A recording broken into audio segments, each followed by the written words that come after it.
پسند نہیں ہے. پتا چلا کہ اور ہے اور دل کی رضامندی اور ہے, دل سے پسند کرنا اور ہے. یہ دنیا میں دل کے لحاظ سے بات کر رہا ہوں, اور رب ذوالجلال کی ذات کے تو معاملات اس سے منفرد ہیں.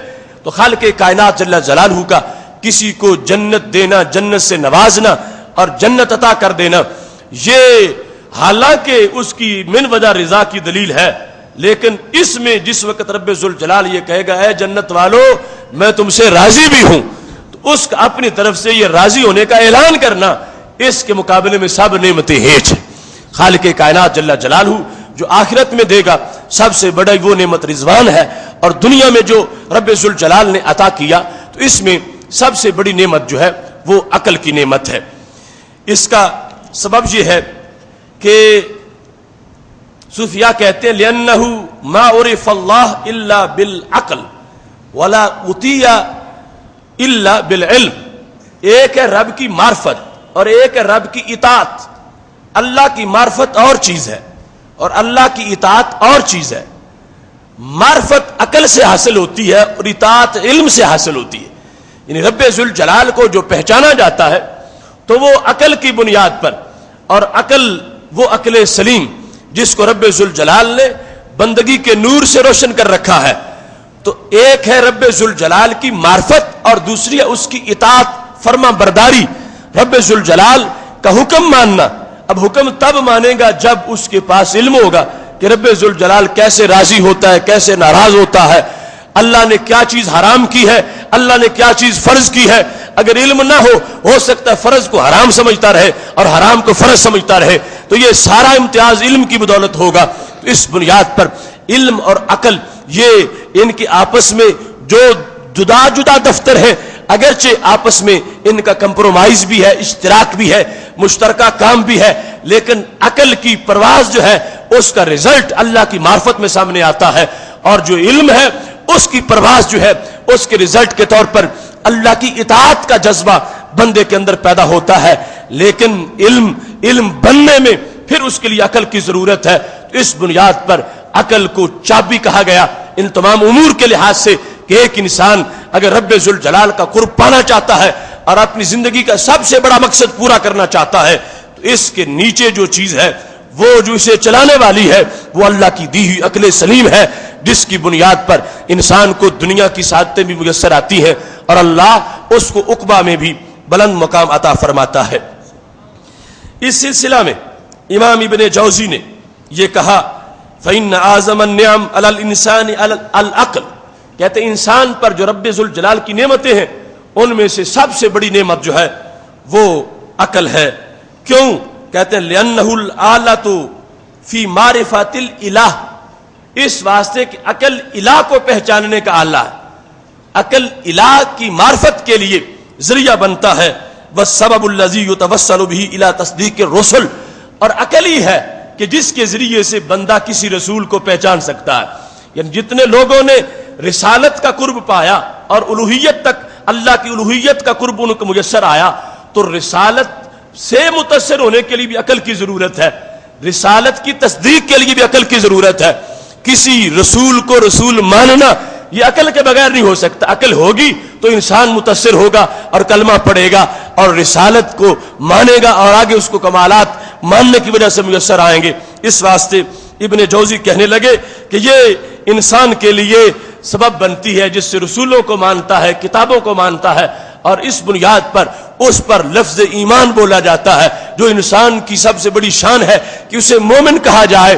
ان ساری چیزوں کے اندر جس چیز کا دخل ہے اس چیز کو قوت عاقلہ سے تعبیر کیا جاتا ہے کہ جو انسان کو باقی چیزوں سے ممتاز کرتی ہے, اور یہی وہ بیس ہے جس کی بنیاد پر جس کی وجہ سے انسان کو مکلف بنایا گیا ہے. اب حیوان مکلف نہیں ہے, وہ احکام کا مکلف نہیں ہے کہ تم نے اس طرح بیٹھنا ہے, اس طرح کھانا ہے, اس طرح چلنا ہے, اس طرح بیٹھنا, اس طرح اپنی شہوت پوری کرنی ہے, رات ایسے گزارنی ہے, دن ایسے گزارنا ہے. یہ حیوان کا کوئی شیڈول نہیں ہے. شریعت انہیں خطاب ہی نہیں کر رہی کہ ان کے پاس عقل ہی نہیں کہ جس سے وہ یہ چیزیں سمجھے اور پھر ان کا امتحان لیا جائے. جس کو جتنا دیا جائے اتنی اس کی آزمائش ہوتی ہے. اب جس کے پاس کروڑ روپیہ ہے اس کا حساب کروڑ کا ہوگا, اور جس کے پاس ہے ہی 1 روپیہ اس کو کروڑ کا حساب نہیں دینا پڑے گا. اس واسطے وہ حیوان ان کے پاس عقل کی طاقت ہی نہیں ہے، ان کا کل مواخذہ نہیں ہوگا اس بنیاد پر کہ ان کو مکلف بنایا گیا ہو۔ حضرت انسان کو رب ذوالجلال نے عقل کی طاقت دی ہے، اور اس عقل کو استعمال کرنے کے لیے اس میں جو دیگر چیزیں رکھی ہیں رب ذوالجلال نے اسے شیڈول عطا کیا۔ اب دیکھیں انسان کی بڑی بڑی جو صفات ہیں وہ 4 صفتیں ہیں، باقی ساری صفتیں ان کے تابع، ان کے شعبہ جات ہیں، ان کی شاخیں ہیں۔ انسان کی بڑی صفات میں سے ایک صفت ہے علم، اور دوسری صفت ہے شجاعت، اور تیسری ہے عفت، اور چوتھی صفت ہے عدل۔ علم، شجاعت، عفت۔ عفت کا مطلب پاک دامن ہونا، گندے کردار والا نہ ہونا۔ تو علم بہت بڑی شان ہے، شجاعت بہت بڑی شان ہے، عفت بہت بڑی شان ہے، اور عدل کہ ظلم نہ ہو یہ بہت بڑی شان ہے۔ اب یہ چاروں بڑے وصف انسانی جن کے نیچے سینکڑوں اوصاف، جن کے ساتھ اٹیچ ہزاروں شعبہ جات ہیں، جس کی وجہ سے انسان کمال تک پہنچتا ہے، ان چاروں کے حصول میں جو بنیادی چیز انسان کو جس کی ضرورت ہوتی ہے وہ عقل ہے۔ علم میں انسان کا اگر کمال ہے، اور یہ وہ بیس ہے کہ رب ذوالجلال نے جب فرشتوں پر حضرت آدم علیہ السلام کی برتری بیان کرنا چاہی تو علم کی وجہ سے بیان کی۔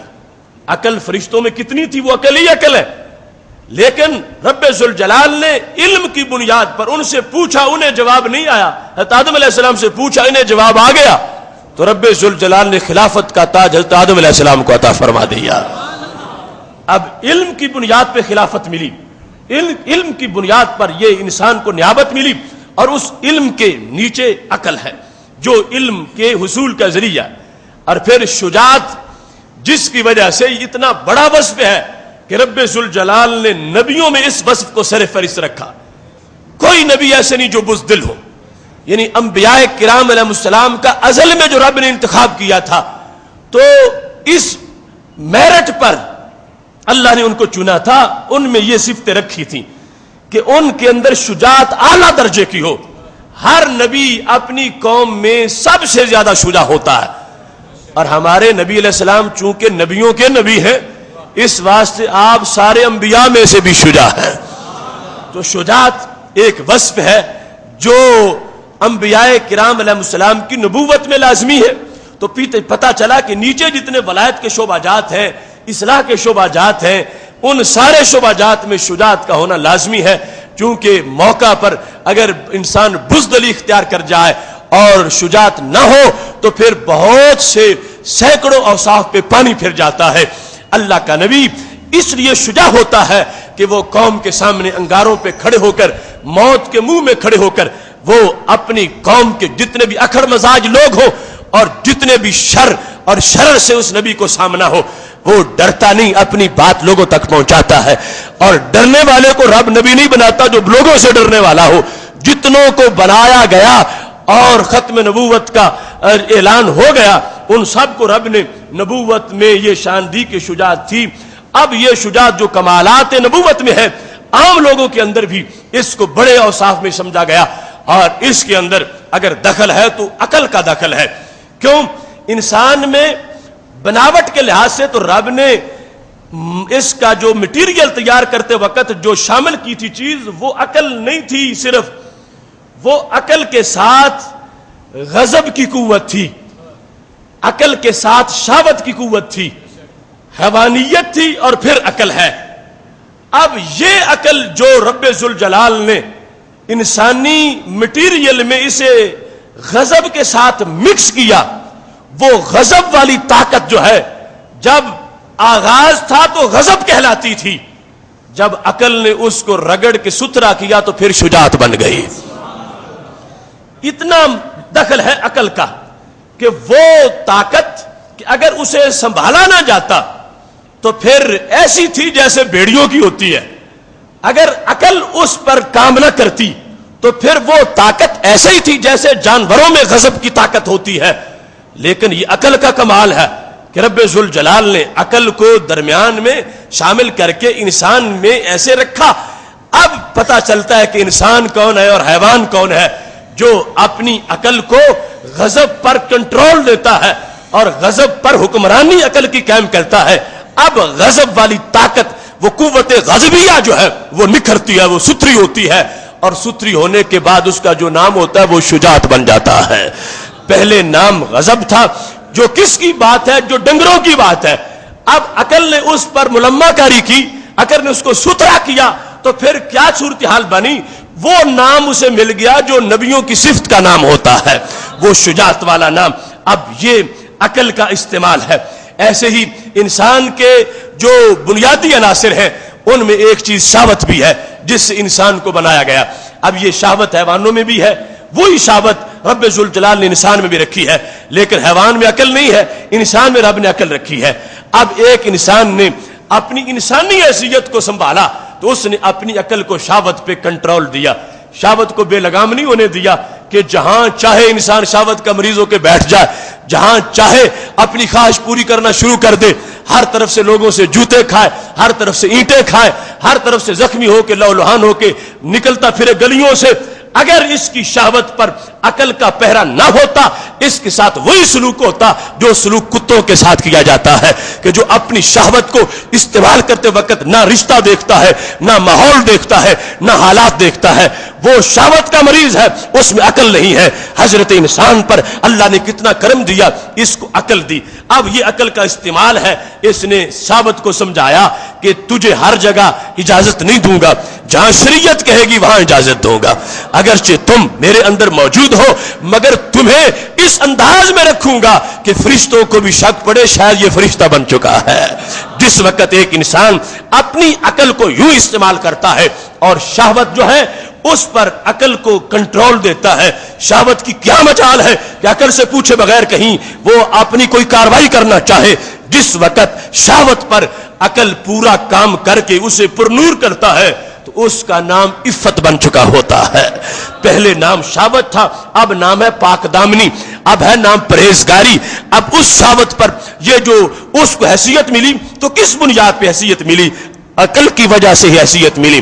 پھر وہ جس سے امن عالم قائم ہے، وہ جس سے کائنات میں سکھ قائم ہے، وہ ہے عدل کی طاقت، کہ جو ہزاروں شعبہ جات ہیں اس کے وضع شے فی غیر محلہ ہی، شے جہاں کی ہو وہاں نہ رکھنا یہ ظلم ہے، اور جو شے کا مقام ہے وہاں شے کو رکھنا یہ عدل ہے۔ اب عدل کے اندر بھی جو چیز سب سے سر فہرست ہے وہ عقل ہے، کہ جس کی بنیاد پر یہ مقام ملتا ہے کہ انسان عقل کے منصب پہ فائز ہوتا ہے۔ تو یہ چار بڑے اوصاف جو ہیں اگر ان کی چابی سمجھیں تو وہ چابی عقل ہے۔ اس بنیاد پر انسان کی انسانیت، انسان کا کمال، انسان کا مرتبہ، انسان کی دنیا، انسان کی آخرت، یہ ساری چیزیں جس پر موقوف ہیں اس چیز کو عقل کی قوت سے تعبیر کیا جاتا ہے۔ اس سلسلہ میں ہمارے لیے قرآن و سنت کے نچوڑ کے لحاظ سے چند باتیں بڑی قابل غور ہیں، جس سے یہ پتہ چلتا ہے کہ میرے اندر جو عقل ہے یا علم ہے یا جو میری صلاحیتیں ہیں وہ مفید ہے یا میرے لیے نقصان دہ۔ صوفیاء نے بڑے بڑے تجربے کیے، ان کی زندگی انسانی روحانیت کی لیبارٹریوں میں تجربے کرتے گزر گئی، اور انہوں نے اپنے پیکر سلسلہ میں استعمال کیے، انہوں نے بھوکے کاٹی، پیاس سے رہے، اور یہ تجربے مکمل کیے کہ انسان کس حالت میں ہو تو کیا ہوتا ہے، یہ مٹی کا پتلا قدسیوں سے آگے کیسے نکلتا ہے، اور یہ پھر ڈنگروں سے برا کیسے ہو جاتا ہے۔ یہ تصوف کا شعبہ جو ہے اس کے جو ہمارے لیے نتائج ہیں ان سے فائدہ حاصل کرنا بھی بڑا لازم ہے ہمارے لیے۔ اس چیز کو صوفیاء نے واضح کیا کہ کوئی شخص دیکھنا چاہتا ہے کہ میرا علم کیا مفید ہے یا نقصان دہ، تو میرا عمل کیا مفید ہے یا نقصان دہ ہے، اور میری عقل کیا میرے لیے مفید ہے یا نقصان دہ ہے، تو وہ کہتے ہیں اس طرح چیک کرو۔ کیسے؟ فرمانے لگے من زادہ العلم خشیہ والعمل بصیرہ والعقل معرفہ، جو شخص دیکھے کہ علم آنے سے میرے اندر ڈر پیدا ہوا ہے تو سمجھے کہ میرا علم میرے لیے نارینی نوری علم ہے۔ جہاں علم آئے اور ڈر نکل جائے، جہاں علم آنے کی وجہ سے بندے کا ڈر ختم ہو جائے، ڈر کس کا؟ اللہ کا، مخلوق کے ڈر کی بات نہیں ہو رہی، اللہ کا ڈر۔ فرمایا جس کا علم جو